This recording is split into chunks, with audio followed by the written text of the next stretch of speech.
কিভাবে আল্লাহর গোলামের নমুনা পাওয়া যায়? দেখুন, আমরা যখন নামাজে দাঁড়াই তখন আমরা কিভাবে দাঁড়াই। নামাজে যখন আমরা দাঁড়াই আমাদের মধ্যে কোনো অহংকার থাকে না, অহমিকা থাকে না, আমিত্ববোধ থাকে না। নামাজে যখন আমরা দাঁড়াই মাথা উঁচু করে দাঁড়াই না, বরং নামাজে যখন আমরা দাঁড়াই মাথাটাকে নত করে দিই কার সামনে? আস্তে বলবেন না, জোরে বলেন, কার সামনে? আল্লাহ তাআলা বলেছেন ওয়াকুমু লিল্লাহি কানিতিন, বিনয়ী হয়ে আল্লাহর সামনে দাঁড়িয়ে যাও, বিনীত হয়ে আল্লাহর সামনে দাঁড়িয়ে যাও। এই জন্য আমরা বিনয়ের সাথে যখন নামাজে দাঁড়াই তখন আমরা হাতটাকে কাঁধ বরাবর কিংবা কান পর্যন্ত এমন ভাবে উঠাই আমাদের এই হাত ওঠানোর দৃশ্য এটা যেন এটা প্রমাণ করে দেয় যেন আমরা গোলামের মতো মাথা নত করে, আসামির মতো স্যালেন্ডার করে আমরা মাহবুদের সামনে দাঁড়িয়ে যাই। এত সুন্দর গোলামের নমুনা, এটা কি অন্য কোনো ইবাদতের ভেতরে আছে? কথা বলেন, আছে? এটা এমন একটা ইবাদত, there is no class discrimination in সালাত। এই নামাজের ভেতরে কোনো বৈষম্য, শ্রেণী বৈষম্য আছে?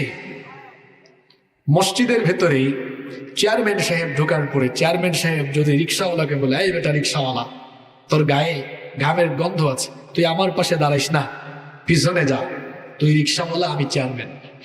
চেয়ারম্যান সাহেব এই কথা যদি ভুল করে বলেও ফেলে, রিক্সাওয়ালাও বলে ফেলবে, মিয়া আপনার চেয়ারম্যানগিরি দেখালে ইউনিয়ন পরিষদের ভেতরে গিয়ে দেখান, এটা মসজিদ, আল্লাহর ঘর, এখানে আপনিও আল্লাহর গোলাম, আমিও আল্লাহর গোলাম। এখানে কারো সাথে কারো কোনো বিভেদ, বৈষম্য। এজন্য মহাকবি, কবি সম্রাট আল্লামা ইকবাল তিনি তার কবিতায় বড় চমৎকার করে লিখেছেন, এক হি সাফ মে খড়ে হো গে মাহমুদ ও আয়াজ, এক হি সাফ মে খড়ে হো গে মাহমুদ ও আয়াজ, না কোই বান্দা রহা না কোই বান্দা নওয়াজ। নামাজে আসার পর সম্রাট মাহমুদ আর তার চাকর আয়াজ যখন একই কাতারে পাশাপাশি কাছাকাছি কাঁধে কাঁধ লাগিয়ে দাঁড়িয়ে যায়, তখন সম্রাট মাহমুদ তিনি আর সম্রাট থাকেন না, তার চাকর আয়াজ তখন আর চাকর থাকে না, সম্রাট আর চাকর দুজনেই তখন আল্লাহর গোলামে পরিণত হয়ে যায়। কোনো বৈষম্য থাকে? থাকে না। এই নামাজ, এটি হচ্ছে মুমিনের জন্য সবচাইতে বড় ইবাদত। ঈমানের পরেই হলো এই নামাজের অবস্থা। নামাজ হচ্ছে এমন একটি ইবাদত, এর মাধ্যমে বান্দা আল্লাহর একেবারে কাছাকাছি চলে যায়। নবীজিকে জিজ্ঞেস করা হলো, বান্দা কখন আল্লাহর নিকটে চলে যায়? নবীজি বলেছেন, বান্দা যখন নামাজে দাঁড়ায়, এরপরে যখন তার কপাল আর নাক আল্লাহর কুদরতি চরণে লাগিয়ে সাজদা দেয়, তখন আল্লাহ আর বান্দার মাঝখানে কোনো পর্দা থাকে না। বান্দা একেবারে আল্লাহর কাছাকাছি চলে যায়।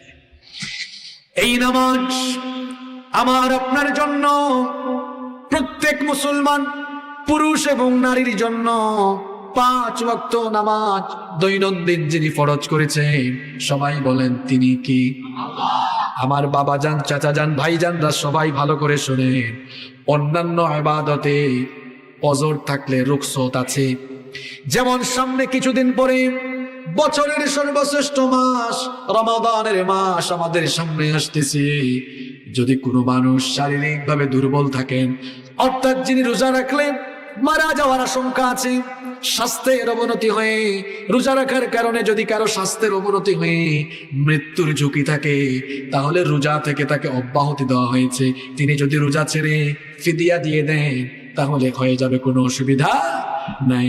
আবার দেখেন, বিরাট টাকা পয়সা আছে, কোটি কোটি টাকা, কিন্তু শারীরিক সামর্থ্য না থাকলে শুধু টাকা দিয়ে তার জন্য হজ ফরজ হবে? কিন্তু দেখেন, একমাত্র ইবাদত হলো নামাজ। যদি আপনি মাঠে থাকেন, ঘাটে থাকেন, কলকারখানায় থাকেন, অফিসে থাকেন, আদালতে থাকেন, বাড়িতে থাকেন, যেখানেই থাকেন না কেন, আপনি পুরুষ মানুষ, যদি আপনার মাথা নষ্ট হয়ে ব্রেইন নষ্ট হয়ে আপনি যদি পাগল হয়ে না যান, আপনি কিন্তু নামাজ ছাড়তে পারবেন? আপনি দাঁড়াতে পারেন না, তাও নামাজ ছাড়তে পারবেন না। বসে বসে নামাজ পড়তে হবে, বসতে পারেন না, তাও নামাজ ছাড়তে পারবেন না। শুয়ে শুয়ে নামাজ পড়তে হবে, তাও পারেন না। ইশারায় নামাজ পড়তে হবে। মুসলমানের জন্য নামাজের বেলায় কোনো রুখসত, আরো জোরে বলেন, নামাজের বেলায় কোনো রুখসত। মহিলাদের বেলায় মাসের যে কয়েকটা দিন তারা অসুস্থ থাকেন, সেই দিনগুলো ব্যতীত মহিলারাও নামাজ থেকে রুখসত নেওয়ার কোনো সুযোগ। এই নামাজ হলো এমন একটি ইবাদত, ও বাবা জান, চাচা জান, ভাই জানরা সবাই শোনেন, এই যে দুনিয়াতে আমরা আছি, এই দুনিয়াতে কিন্তু চিরকাল আমরা থাকবো। সবাই আমরা একদিন এই দুনিয়ার মায়া ছেড়ে আমরা পরপারে পাড়ি জমাবো। একদিন আমাদের মৌত হয়ে যাবে। আমরা আল্লাহর কাছ থেকে এসেছি, আল্লাহর কাছে আবার ফিরে যাব। একদিন আমরা আল্লাহর সামনে দাঁড়াবো।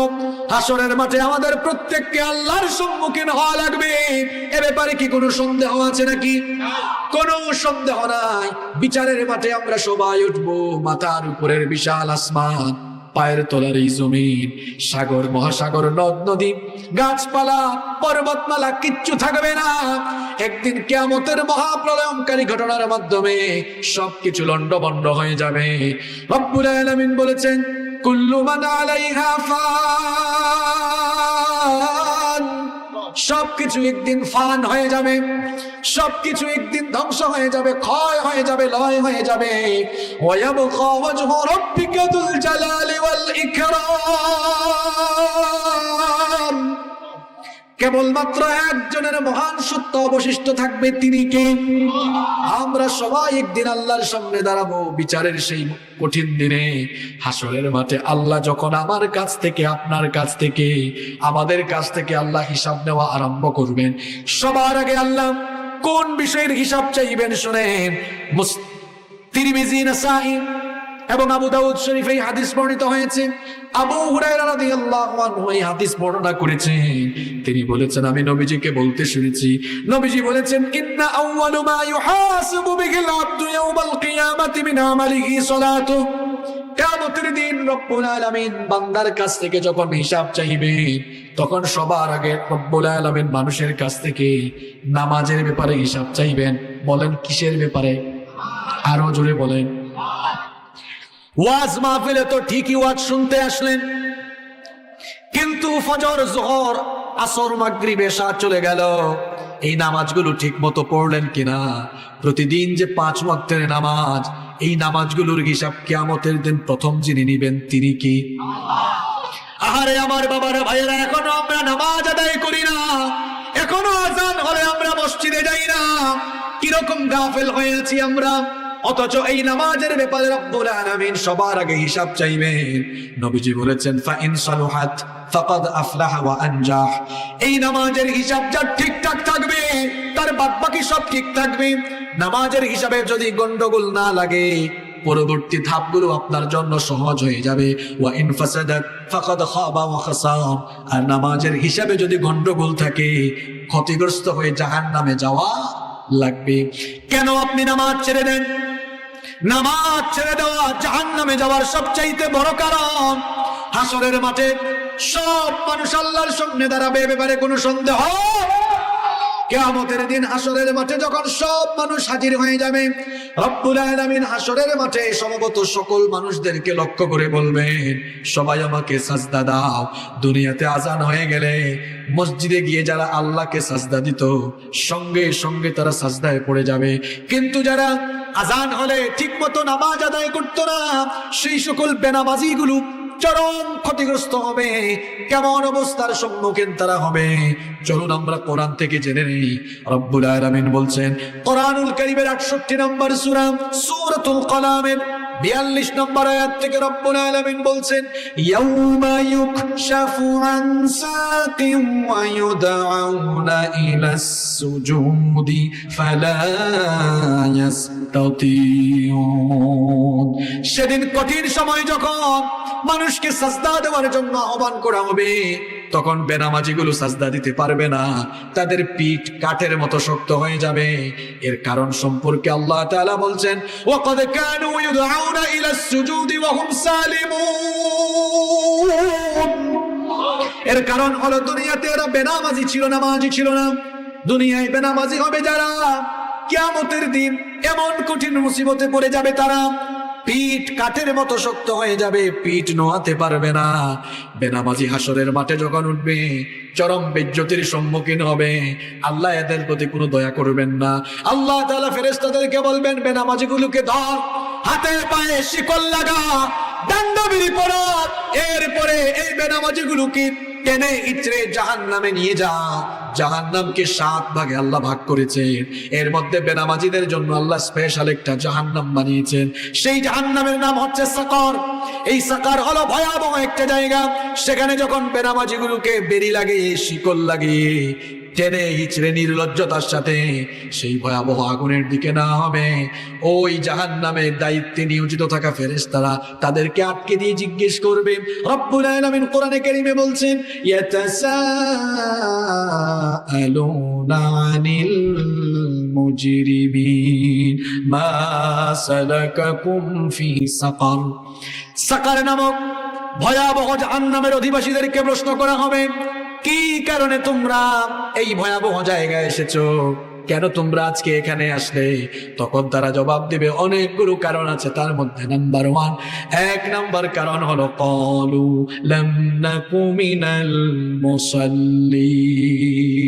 আমরা মুসল্লি ছিলাম না, আমরা নামাজি ছিলাম না। এই জবাব দেওয়ার পরে খুব আদর যত্ন শুরু হবে, তাই না? কথা বলছেন না কেন? হ্যাঁ যুবক ভাই, এদিকে তাকাও। এত ওয়াজ দিয়ে কি হবে যদি 5 ওয়াক্তের নামাজই ঠিক না থাকে? বেনামাজিরা কঠিন শাস্তির সম্মুখীন হবে।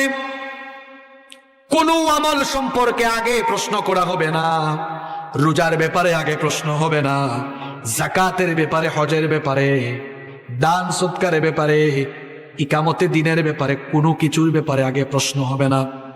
নাম্বার 1, 1 নাম্বার প্রশ্ন, গোলাম ঠিক মতো নামাজ আদায় করেছো কিনা? নামাজ হচ্ছে ইসলামের সকল ইবাদতের মাথা। কেন ইবাদতের মাথা? সেটারও একটা ব্যাখ্যা আছে। সমস্ত ইবাদতের বিধান এসেছে দুনিয়ায়, রোজার বিধান এসেছে দুনিয়ায়, হজের বিধান এসেছে দুনিয়ায়, যাকাতের বিধানও এসেছে দুনিয়ায়, হালাল হারামের সকল বিধান এসেছে দুনিয়ায়, কিন্তু একমাত্র ইবাদত, ইসলামের একমাত্র ইবাদত হলো নামাজ। এই নামাজ দুনিয়াতে ফরজ করা হয় নাই, এই দুনিয়াতে 7 আসমানের উপরে সিদরাতুল মুনতাহার উপরে মেরাজের রাতে রব্বুল আলামিন তার হাবিবকে তার সান্নিধ্যে নিয়ে গিয়ে নামাজ আমাদের জন্য উপহার দিয়েছে। কি বুঝেছেন? নামাজ ফরজ হয়েছে সবার উপরে। নামাজ ফরজ হয়েছে কোথায়? সব ইবাদত ফরজ হয়েছে দুনিয়ায়, একমাত্র ইবাদত নামাজ ফরজ হয়েছে দুনিয়ার উপরে। আল্লাহু আকবার। এর মানে কি? এর মানে হলো সব ইবাদতের মাথা হলো, জোরে বলেন, আরবিতে এই জন্য একটা প্রবাদ আছে, আস-সালাতু হিয়া রাসুল ইবাদা। নামাজ হচ্ছে ইবাদতের মাথা। কেন ইবাদতের মাথা? আচ্ছা শোনেন, আমার দিকে তাকান, বুঝতে পারবেন আপনারা। এই যে আমরা যারা এখানে বসে আছি, এটা উদাহরণ দেওয়ার জন্য বলা, আমি সহ আমাদের সবার যদি এখানে কেউ মাথা কেটে ফেলে, সবার মাথা কাটার পরে যদি সবার এখানে দেহ পড়ে থাকে, আপনারা বলেন তো মাথা ছাড়া শুধু এই এখান থেকে, এই বুক থেকে নিয়ে পা পর্যন্ত শুধু এতটুকু শরীর দিয়ে কি মানুষের পূর্ণাঙ্গ পরিচয় মিলবে? মাথা ছাড়া মানুষকে চেনা যায় না। বুঝে ফেলছেন আপনারা? মাথা হলো সবার উপরে, মাথা কেটে ফেললে যেমন মানুষ চেনা যায় না, ঠিক তেমনি ইসলামের ইবাদতের মাথা নামাজ, নিচের দিকের সব ঠিক রেখা, রোজা, হজ, যাকাত, দান, সদকা, হাজি সাহেব সব ঠিকঠাক, মাথা কাটলে যেমন পূর্ণাঙ্গ পরিচয় পাওয়া যায় না, নামাজ বাদ দিয়া সব ইবাদত কইরা, মাহফিলের আয়োজন কইরা, ওয়াজ মাহফিলের আয়োজন করে, টাকা দিয়া পয়সা দিয়ে আয়োজক হইয়া, বক্তা হইয়া, শ্রোতা হইয়া সব ঠিকঠাক, উপরেরটা মাথা কেটে ফেলেছেন, নামাজ বাদ, আপনার পরিচয়ও বাদ। কথা ক্লিয়ার? মাথা ছাড়া যেমন পূর্ণাঙ্গ পরিচয় পাওয়া যায় না, ইসলামের ইবাদতের মাথা নামাজকে বাদ দিয়ে কখনো কেউ খাঁটি মুসলমান হতে পারে? এজন্য নবীজির স্পষ্ট হাদিস, বাইনাল আবদি ওয়াল কুফরি তারকুস সালাহ, আল্লাহর বান্দা আর কাফিরের মধ্যে পার্থক্য হলো নামাজ ছেড়ে দেওয়া। আল্লাহর বান্দা কোনোদিনও নামাজ ছাড়তে পারে। নামাজ হচ্ছে আল্লাহর গোলামের সবচাইতে শ্রেষ্ঠ নমুনা। এই যে ধরুন ফজরের সময় ভোরবেলা যখন আজান হয়, শয়তান তো আমাদেরকে নামাজ থেকে ফেরাবার সব রকমের চেষ্টা করে, কারণ আমরা নামাজে গেলে শয়তানের লাভ না লস? আরো জোরে বলেন, লাভ না লস? এই জন্য আমরা রাতের বেলা যখন ঘুমিয়ে যাই, শয়তান তখন ঘাড়ের মধ্যে 3টা গিরা লাগায়, প্রত্যেকটা গিরার মধ্যে এই মন্ত্র পড়ে ফু দেয়, রাত অনেক লম্বা, তুই আরাম করে ঘুমা, ঘুম থেকে উঠার দরকার নাই। মুয়াজ্জিন সাহেব ভোরবেলায় বলেন, আসসালাতু খায়রুম মিনান নাওম, ঘুম থেকে নামাজ উত্তম। শয়তান তখন এসে বলে, না, নামাজের থেকে তোর ঘুম উত্তম, তুই ঘুমায়া থাক।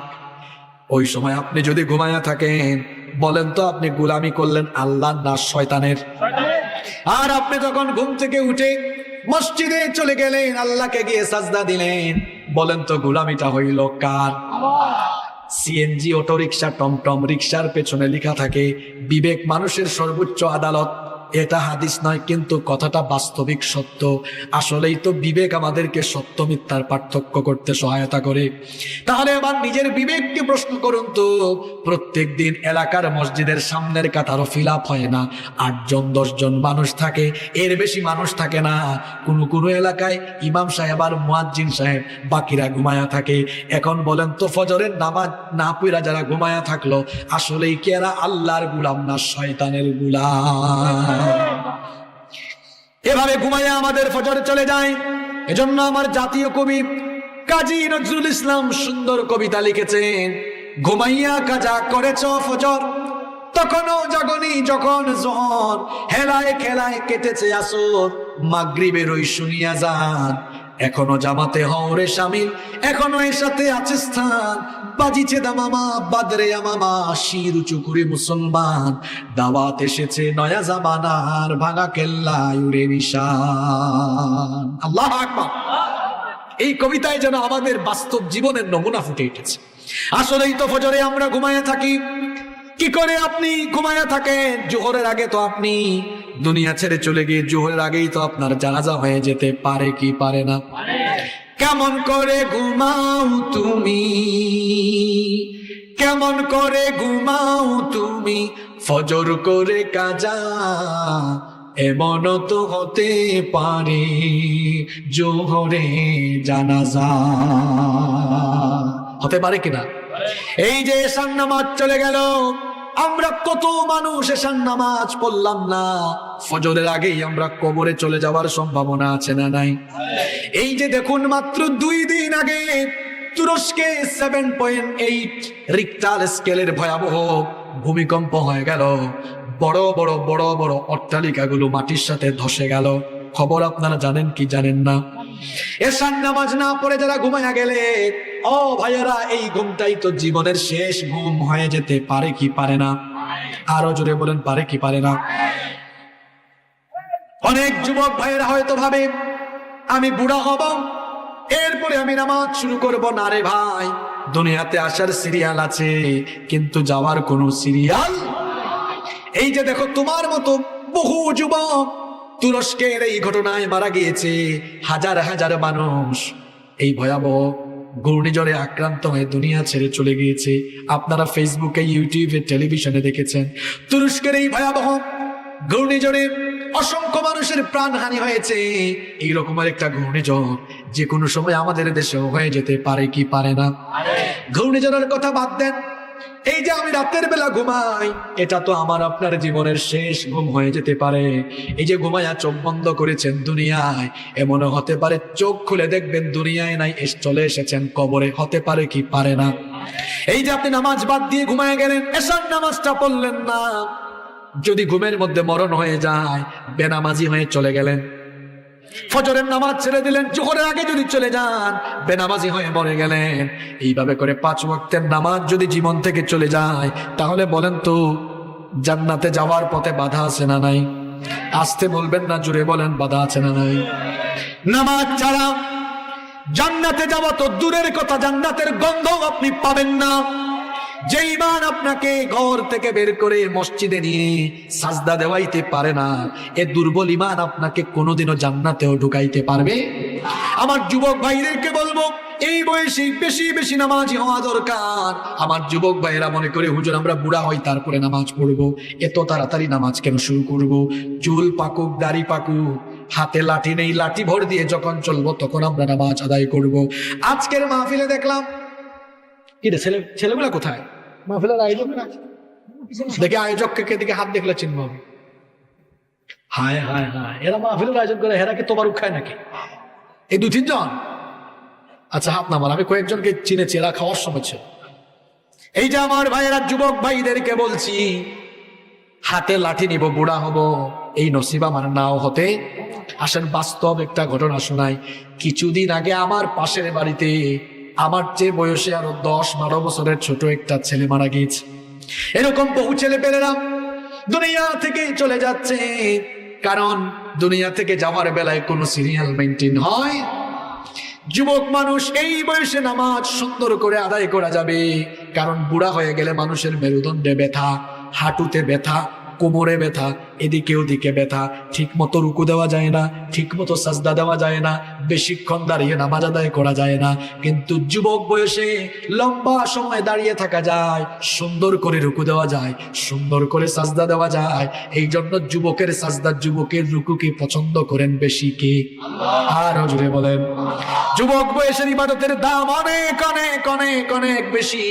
এজন্য আমার যুবক ভাইদেরকে বলবো, এই সময়টা হলো নামাজের বয়স। আজান হয়ে গেলে মসজিদ থেকে উল্টা দিকে দৌড়াইও না, আজান হয়ে গেলে নামাজে ঢুকে যাও। এই বয়সে গিয়ে আল্লাহকে সাজদা দাও। জুয়ান বয়সে, যুবক বয়সে শরীরে শক্তি থাকে কম না বেশি? এই বয়সে শক্তি যেমন বেশি, এই বয়সে ইবাদতের দামও বেশি। যুবক যখন সাজদা দেয়, এই যে যুবক ভাইয়েরা যখন শক্তি বেশি, তো যখন হাঁটে, হাঁটার সময় দেখবেন মাটিটা কাঁপে। হ্যাঁ যুবক ভাইয়েরা, আপনারা যখন হাঁটেন তখন আপনাদের হাঁটায় মাটি কাঁপে। আপনারা যখন সাজদায় কপাল আর নাক মাটিতে লাগান, আপনাদের সাজদায় আল্লাহর আরশ কেঁপে ওঠে। সুবহানাল্লাহ। এই বয়সে ইবাদতের দাম বেশি। এজন্য আমার কলিজার টুকরা যুবক তরুণ ভাইদেরকে বলবো, ভাইরা শয়তানকে খুশি করো না। শয়তান চাইবে আমাদেরকে মসজিদ থেকে দূরে রাখার, নামাজ থেকে দূরে রাখার। আমরা কি শয়তানের কাছে পরাজিত হব না আল্লাহর কাছে? আমরা কি শয়তানের কাছে পরাজিত হব নাকি শয়তানকে আমরা পরাজিত করব? আরো জোরে বলেন। এজন্য আজান হয়ে গেলে নামাজে চলে যেতে হবে। নামাজ ছাড়া জান্নাতে যাওয়া যাবে না।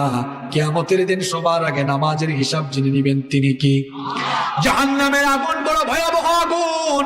এই যে দুনিয়ার আগুন, দুনিয়ার আগুন হলো জাহান্নামের আগুনের 70 ভাগের 1 ভাগ। জাহান্নামের আগুন দুনিয়ার আগুনের চাইতে আর 69 গুণ বেশি তাপ, 69 গুণ বেশি দহন। সুতরাং ওই জাহান্নামের আগুনে আমি আপনি পড়তে পারবো? কথা বলেন তো আপনারা, যদি ঘরের মধ্যে এখন আগুন লাগে, মনে করেন আপনি বাড়িতে ঘুমায় আছেন, শুয়ে আছেন, বসে আছেন, এই সময় আগুন লাগছে ঘরে, আপনি কি তখন বসে থাকবেন নাকি দৌড় মারবেন? কথা বলেন। দুনিয়ার আগুন থেকে বাঁচার জন্য আপনি দৌড় মারলেন ভাই, তাহলে দুনিয়ার আগুনের চাইতে আর 69 ভাগ বেশি তীব্র দহন সম্পন্ন জাহান্নামের আগুন। এই জাহান্নামের আগুন থেকে বাঁচার জন্য আপনি কেন দৌড়াইয়া মসজিদে ঢুকতে পারেন না? আপনার বিবেককে আপনি প্রশ্ন করুন। 5 ওয়াক্তের নামাজ যদি ঠিক না থাকে, সারা রাত্রের ওয়াজ দিয়ে কিচ্ছু হবে না। আগে নামাজ। বহু এলাকায় রাত 1টা, 12টা, 1টা পর্যন্ত ওয়াজ হয়।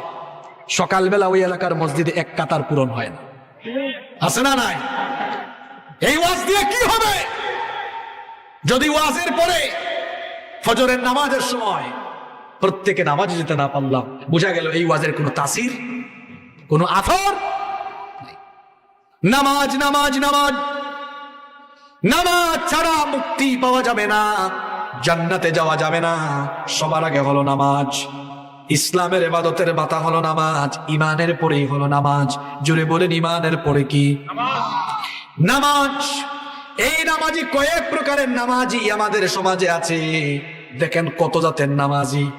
সাপ্তাহিক নামাজি আছে না নাই? শুধু জুমাবারে তারা নামাজে যায়, এছাড়া তারা নামাজে যায় না। তো জুমার নামাজি ভাইদেরকে আমি প্রশ্ন করছি, ভাই একদিনে হয় 5 ওয়াক্ত নামাজ, 7 দিনে হয় 5 7 35 ওয়াক্ত। আপনি শুধু জুমার দিন 1 ওয়াক্ত গেলেন, 35 ওয়াক্তের মধ্যে 1 ওয়াক্ত একবার গোলামি করলেন কার? আর বাদ বাকি 34 বার গোলামি করলেন কার? বলেন তো, পার্সেন্টেজে গেলে শয়তানের গোলামি বেশি হইল না আল্লাহর গোলামি বেশি হইল? মানুষ পরিচয় দিতে আপনার লজ্জা লাগার কথা, কারণ আপনি গোটা সপ্তাহে শয়তানের গোলামি নামাজ ছাইরা দিয়া শয়তানের গোলামি 34 বার, আল্লাহর গোলামি 1 বার। এটা হলো সাপ্তাহিক নামাজের নমুনা। 2 নাম্বার নামাজি হলো মাসিক নামাজি। রমজান মাস আসলে তারা এমন নামাজি হয়, সব সময় নামাজে, আবার ঈদের চাঁদ উঠে গেলে তাদের নামাজ শেষ আছে না নাই?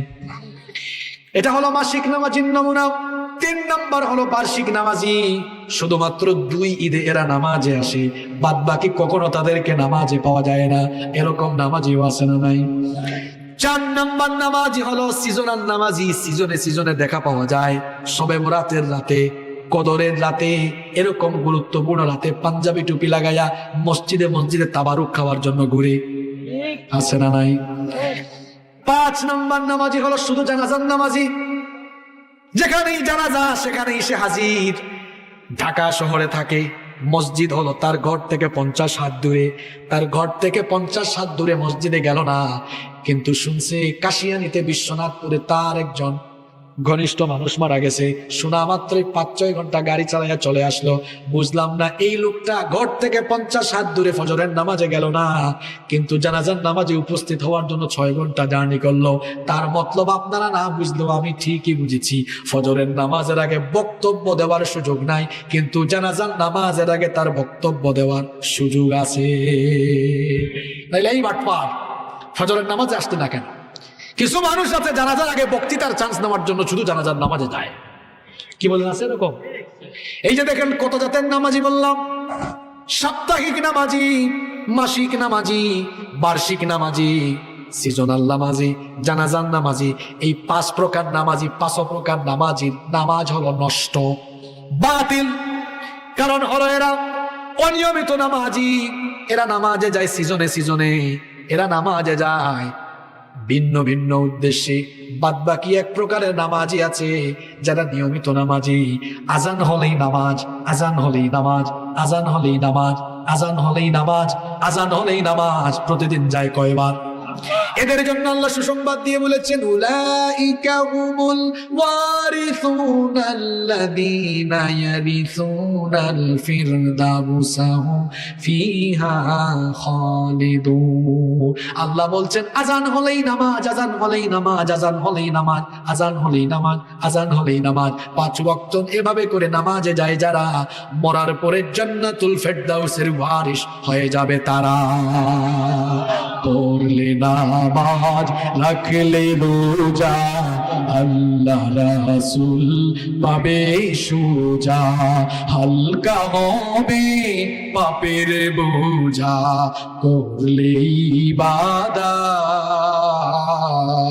পাবে তুমি রোজ হাসরে প্রতিদানে জান্নাত, প্রতিদানে জান্নাত। আল্লাহু আকবার। জাহান্নাম থেকে নিজেকে সেভ করার জন্য, জান্নাতে যাওয়ার জন্য, ভালো একজন মানুষ হওয়ার জন্য 5 ওয়াক্ত নামাজ আজকে থেকে ছাড়বো না ধরবো? ছাড়বো না ধরবো? আর জীবনে কোনোদিন নামাজ ছাড়বো না, এই ওয়াদা কি করা যায়? দেখি কারা কারা রাজি। ফজরে কি সবাইকে দেখা যাবে ইনশাআল্লাহ? হাত তুলে নামাজ। কষ্ট হচ্ছে আপনাদের? আচ্ছা, এবার আসেন, এই নামাজ আল্লাহ কেন দিয়েছেন? যাতে করে আপনারা শুধু আল্লাহকে সাজদা দেন। কেবলমাত্র কি এই উদ্দেশ্যে? জোরে বলেন, এই উদ্দেশ্যে না। এবার আসলাম মূল কোথায়। এই নামাজ আল্লাহ কেন দিয়েছেন? নামাজ আল্লাহ দিয়েছেন জীবন পরিচালনা প্রশিক্ষণ হিসেবে। এই নামাজের ভেতরে যে আনুষ্ঠানিকতা আছে, এখান থেকে আপনি শিক্ষা নিয়ে নামাজের বাইরে অ্যাপ্লাই করবেন। নামাজের আলোকে ব্যক্তি, পরিবার, সমাজ, রাষ্ট্র গঠন করবেন। এই জন্য নামাজের ভেতরে শিক্ষা আছে না নাই? যদি বলেন আছে না নাই? এবার আসেন তো, এই নামাজ আমাদেরকে কি শেখায় সেগুলো আমরা জেনে নিই। নামাজ আমাদেরকে কি শেখায় শুনতেছেন তো আপনারা? নাম্বার 1, 1 নাম্বার, নামাজ মুসলমানদেরকে ঐক্যবদ্ধ থাকার শিক্ষা দেয়। নামাজ মুসলমানদেরকে কি থাকার শিক্ষা দেয়? আপনারা বলবেন কিভাবে নামাজ আমাদেরকে ঐক্যবদ্ধ থাকার শিক্ষা দেয়? দেখুন তো কিভাবে দেয়। বলেন তো, নামাজ কি একা একা ফরজ না জামাতের সঙ্গে ফরজ? জামাত আর অভিশব্দ অর্থ হলো ঐক্যবদ্ধভাবে একত্রিত হওয়া, ঐক্যবদ্ধ হওয়া। একা একা আল্লাহ নামাজ ফরজ করেন নাই। আল্লাহ বলেছেন ওয়া আকিমুস সালাতা ওয়া আতুজ যাকাতা ওয়ারকাউ মা'আর রাকিঈন। আর সালাত কায়েম করে এবং যাকাত দাও, এবং যারা রুকু করে রুকুকারীদের সঙ্গে ঐক্যবদ্ধ হয়ে রুকু সাজদা করো, অর্থাৎ ঐক্যবদ্ধ একত্রিত হয়ে নামাজ আদায় করো। নামাজে দেখা যায় আমরা সব মুসলমান এমন ভাবে দাঁড়াই, আমার ভাইয়ের কাঁধের সাথে কাঁধ লাগে, পায়ের সাথে পা লাগে, সবাই আমরা এক কাতারে দাঁড়িয়ে যাই। আপনারা হজে গেলে দেখবেন, উমরায় গেলে দেখবেন, অথবা যারা মসজিদে হারামে এবং মসজিদে নববীতে নামাজ পড়েছেন, আপনারা দেখেছেন মসজিদে হারামের দৃশ্য। আপনাদেরকে বলি, কিছু মানুষ বাইতুল্লাহ তাওয়াফ করছে, কিছু মানুষ আবার সাফা মারওয়ায় সাই করছে, কিছু মানুষ বসে বসে তিলাওয়াত করছে, কিছু মানুষ তাসবিহ জপছে, কিছু মানুষ আবার বসে বসে হয়তো দুরূদ পড়ছে। কিন্তু দেখা যায় যখনই ইকামত দেওয়া হয়, লক্ষ লক্ষ মানুষ মুহূর্তে গোল গোল হয়ে কাঁধে কাঁধ লাগাইয়া দাঁড়ায় যায়। আল্লাহু আকবার। আমাদের মসজিদগুলো দেখেন, জুমার দিনে ইমাম সাহেব আরবিতে যখন খুতবা দেন, একজনের সামনে আরেকজন, ডানে বামে কাতার বন্দি নাই, বিচ্ছিন্ন ভাবে মানুষ ছড়িয়ে ছিটিয়ে থাকে। খুতবা শেষ করে মুয়াজ্জিন সাহেব যখনই ইকামত শুরু করে দেন, দেখবেন সবাই কাঁধে কাঁধ লাগাইয়া ঐক্যবদ্ধ হয়ে যায়। এই যে আমরা মসজিদের ভেতরে ঐক্যবদ্ধ, নামাজের মধ্যে আমরা যেমন ঐক্যবদ্ধ, পৃথিবীর 800 কোটি মানুষের মধ্যে 200 কোটি মানুষ হলো মুসলমান। এই 200 কোটি মুসলমান যদি নামাজের মতো মসজিদের বাইরে ঐক্যবদ্ধ থাকতো, কাফের মুশরিক বেঈমানরা মুসলমান ভাই বোনদের উপরে নির্যাতন চালানোর সাহসও পেত না। ঐক্য আছে আমাদের মধ্যে। আমরা যদি ঐক্যবদ্ধ থাকতাম, আমাদের উপরে এত মুসিবত আসতো না। আপনাদের কথা কি আর বলবো, আমরা হুজুরদের মধ্যেই তো মিল মহব্বত, আপনাদের কথা কি আর বলতাম। ওই যে আমি প্রায় জায়গায় বলি, পাল্লার মধ্যে ব্যাঙ রাখা যেমন কঠিন, ব্যাঙের কাজ লাফালাফি করা, ব্যাঙকে কি পাল্লায় রেখে দেওয়া সহজ নাকি? আরো জুড়ে বলেন। পাল্লার মধ্যে ব্যাঙ রেখে দেওয়া যেমন কঠিন, তেমনি আলেমদেরকে এক জায়গায় বসানো কঠিন। আমরা নামাজ থেকে ঐক্যের শিক্ষা নিতে পারলাম না, এই জন্য আমরা এখনো শক্তিশালী হতে পারলাম না। আজকে আমাদের মধ্যে ঐক্য নাই বলে ইসলাম বিরোধীরা আলেমদের হাতে হাত করা আর পায়ের মধ্যে ডান্ডা বেরি লাগানোর সুযোগ পেয়েছে। ঐক্যবদ্ধ থাকার মধ্যে শক্তি আছে। নামাজ থেকে ঐক্যবদ্ধ থাকার শিক্ষা দিতে হবে। নবীজি বলেছেন, মুমিনে মুমিনে, মুসলমানে মুসলমানের সম্পর্ক কেমন হবে শোনো। বুখারী শরীফের হাদিস, নবীজি বলেছেন, আল মুমিনু লিল মুমিনি কাল বুনিয়ান ইয়াশুদ্দু বা'দুহু বা'দা।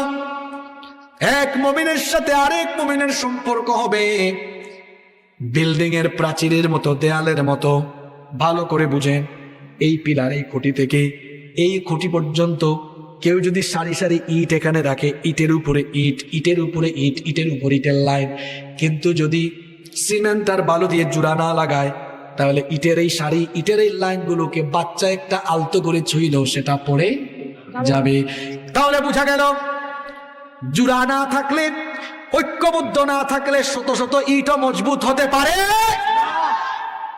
কিন্তু যখন শত শত ইটগুলোকে জোড়া লাগিয়ে দেওয়া হবে, একত্রিত করা হবে, সিমেন্ট আর বালু দিয়ে যখন এক করে দেওয়া হবে, অ্যাটাচ করে দেওয়া হবে, তখন আর ধাক্কাইয়া ফালানো যাবে না।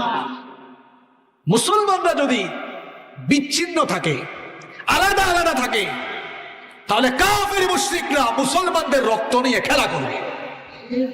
আর মুসলমানরা যদি একটা দেয়ালের মতো, একটা প্রাচীরের মতো মজবুত বন্ধনে ঐক্যবদ্ধ হয়ে দাঁড়িয়ে যায়, গোটা দুনিয়ার কাফের মুশরিক ইসলাম বিরোধী শক্তি মুসলমানদের পায়ের তলায় এসে পড়ে যাবে। আলেমদের মধ্যে আজ ঐক্য নেই বলে আলেমদের উপরে মুসিবত এসেছে। আলেমরা যদি ঐক্যবদ্ধ থাকতে পারতেন, তাহলে আলেমদের উপরে নির্যাতন নিপীড়ন করার সাহসও কেউ কোনোদিন করতে পারত না। ঐক্যের ভেতরে একটা শক্তি আছে না নেই?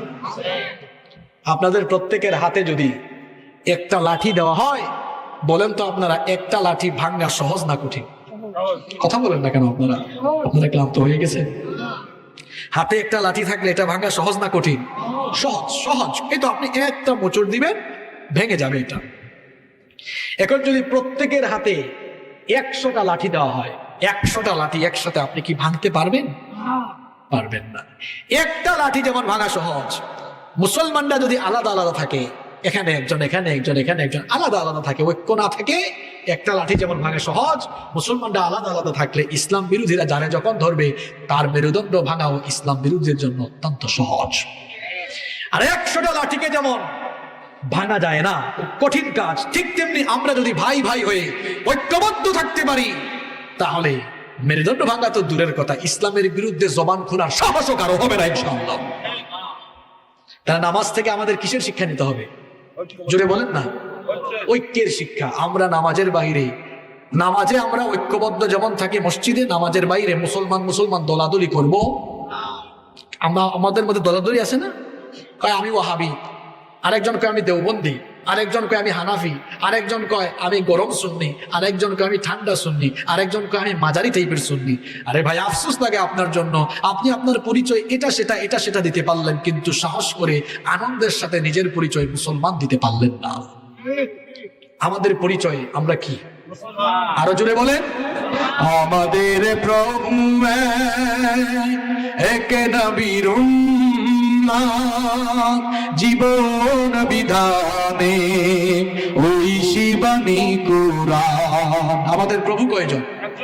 আমাদের প্রভু এক নবীর জীবন বিধানে ওই শিবানী কুরআন।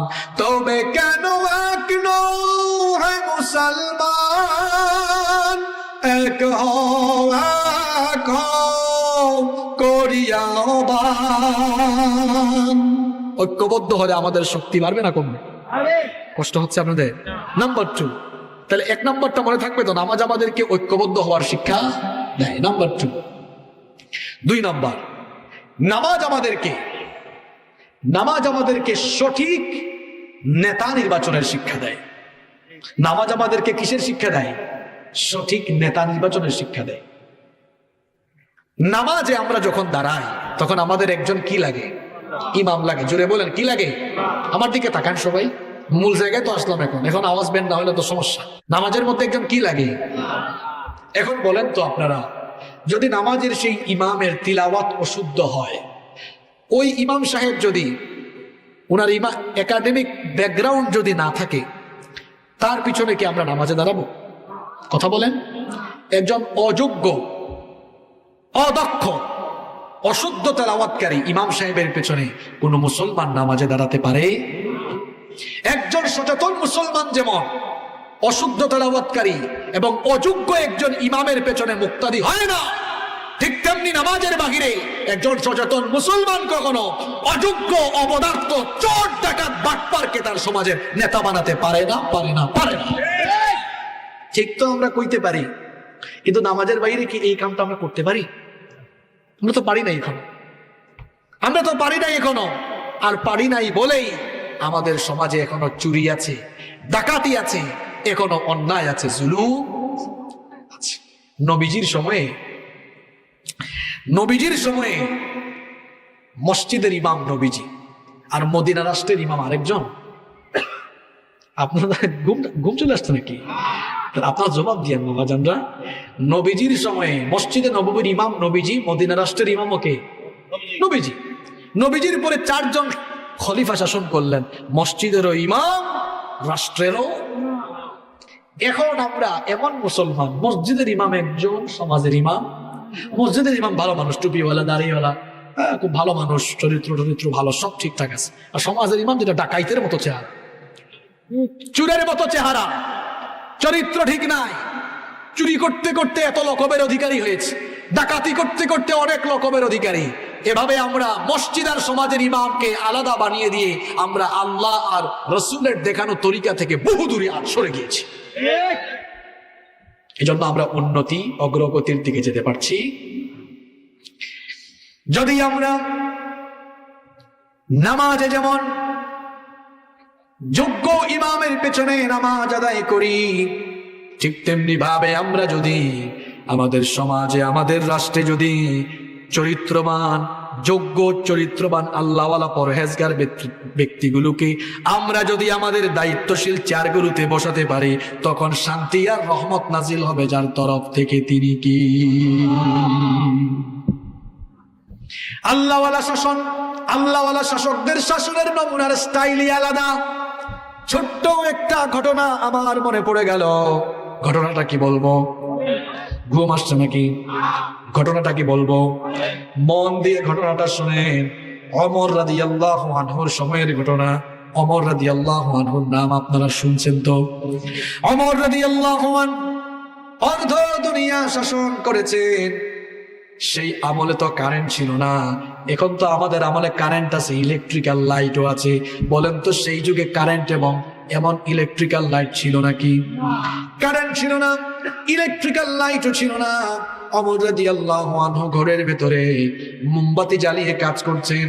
ঠিক এমন সময়ে তার কিছু আত্মীয় স্বজন দেখা করতে এসে দরজায় নক দিলেন। তিনি তাদেরকে দরজায় আটকে দিলেন। দরজায় আটকে দিয়ে বললেন, থামো, কিছুক্ষণ পরে ঢুকো। এদেরকে দরজায় আটকে দিয়ে তিনি তার সামনে থাকা মোমবাতির আগুন ফু দিয়ে নিভিয়ে দিলেন। নতুন আরেকটি মোমবাতিতে আগুন জ্বালালেন। এরপরে তাদেরকে বললেন, এবার তোমরা ভেতরে আসো। এরা ভেতরে এসে প্রশ্ন করলো, আমিরুল মুমিনিন, আপনার সামনে তো মোমবাতি জ্বালানো ছিল, সেটা ফু দিয়ে নিভিয়ে দিয়ে নতুন আরেকটি মোমবাতিতে কেন আগুন জ্বালালেন? ওমর রাদিয়াল্লাহু আনহু অর্ধ দুনিয়ার শাসনকর্তা।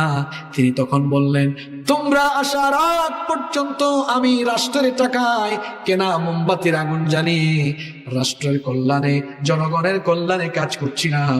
তোমরা যখন দরজায় এসে ভেতরে ঢোকার জন্য অনুমতি চাইলে, আমি চিন্তা করলাম তোমরা আমার আত্মীয়, তোমরা ভেতরে ঢুকে আমার সঙ্গে বেশিরভাগ সময় ব্যক্তিগত কথাবার্তা বলবে। চিন্তা করলাম রাষ্ট্রের টাকায়, জনগণের টাকায় কেনা মোমবাতির আগুন জ্বালিয়ে তোমাদের সঙ্গে যদি ব্যক্তিগত কথা বলি, রাষ্ট্রের সম্পদ, জনগণের সম্পদ নষ্ট হবে। আমাকে যে দায়িত্ব দেওয়া হয়েছে সেই দায়িত্ব তো আমানত, আমানতের খেয়ানত হয়ে যাবে। কিয়ামতের দিন আসামি হয়ে আল্লাহর সামনে দাঁড়াতে হবে। এই ভয় যখন আমার অন্তরে আসলো, তখন আমি রাষ্ট্রের টাকায়, জনগণের টাকায় কেনা মোমবাতির আগুন ফু দিয়ে নিভিয়ে দিয়ে নিজের টাকায় কেনা মোমবাতির আগুন জ্বালিয়ে তোমাদের সাথে কথা বলছি।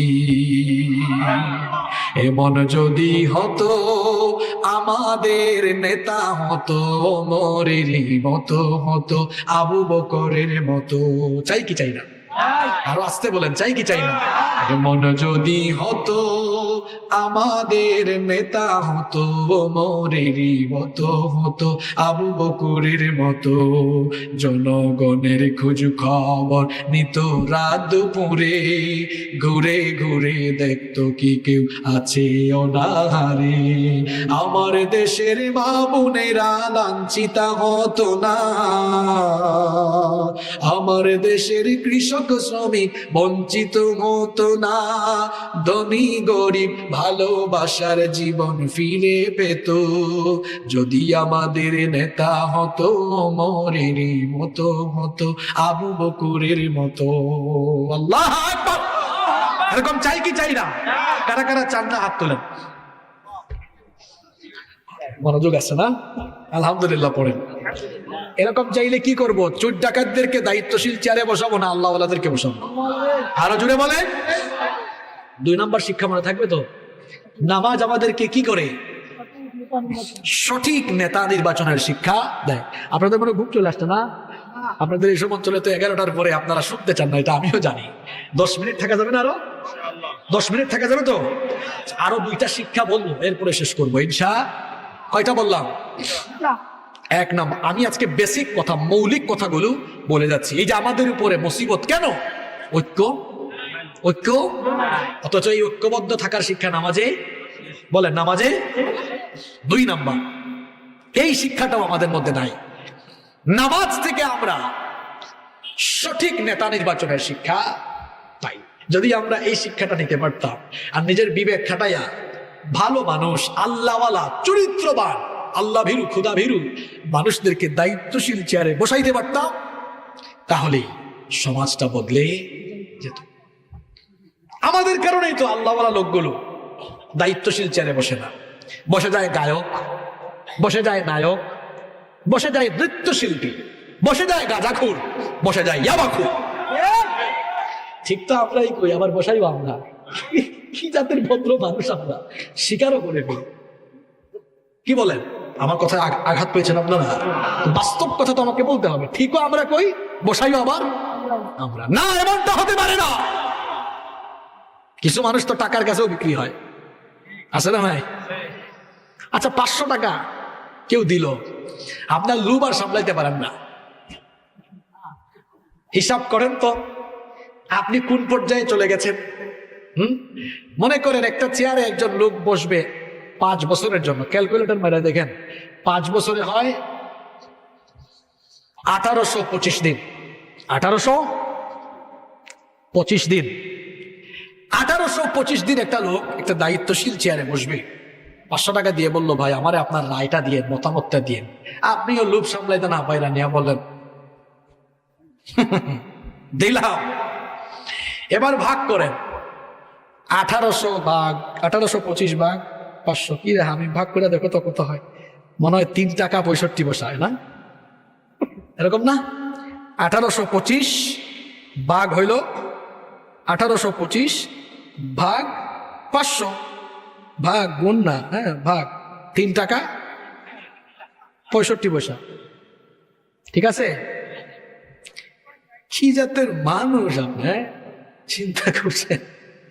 1825 দিনের জন্য একজন চেয়ারে বসবে, তার রায় সাই না? আপনার হিসাব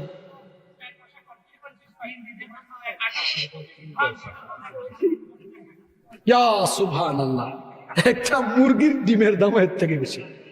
চিন্তা করছেন যেই লোকটা 500 টাকা খাইয়া কুল্লা মানুষ, এটা চিন্তা করছেন মানে কেমন মানুষ এটা? হ্যাঁ, একটা মুরগির ডিমের দামও তার থেকে বেশি। যে লোক এরকম পয়সার কাছে বিক্রি হয়ে যায়, এটা মানুষ নামের কলঙ্ক, এটা জানোয়ারের চেয়েও খারাপ। পরিবর্তন হয় না আমাদের। কেন পরিবর্তন হয় না? আমরা মানুষ হইলেও পশুর খাসলতের চাইতেও আরো আজে বাজে খাসলত আমাদের ভেতরে। তাহলে বলেন, নামাজের শিক্ষা সমাজে আছে? কেন নামাজের গুরুত্ব নিয়ে আলোচনা করে নামাজের শিক্ষার কথা বললাম? শুধু ঠাস ঠাস ঠাস ঠাস রুকু সাজদা দিয়ে নামাজ পড়লেই হবে না বাবা। নামাজের শিক্ষাও জীবনে বাস্তবায়ন করতে, যে নামাজ নামাজিকে ভালো পথে নেয় না, নামাজের শিক্ষার আলোকে জীবন গঠনে সহায়তা করে না, এই নামাজ কোনো নামাজি, এই নামাজের কোনো দাম। কয়টা শিক্ষা বললাম? নাম্বার 3 নম্বর, নামাজ আমাদেরকে কোরআনের রাষ্ট্র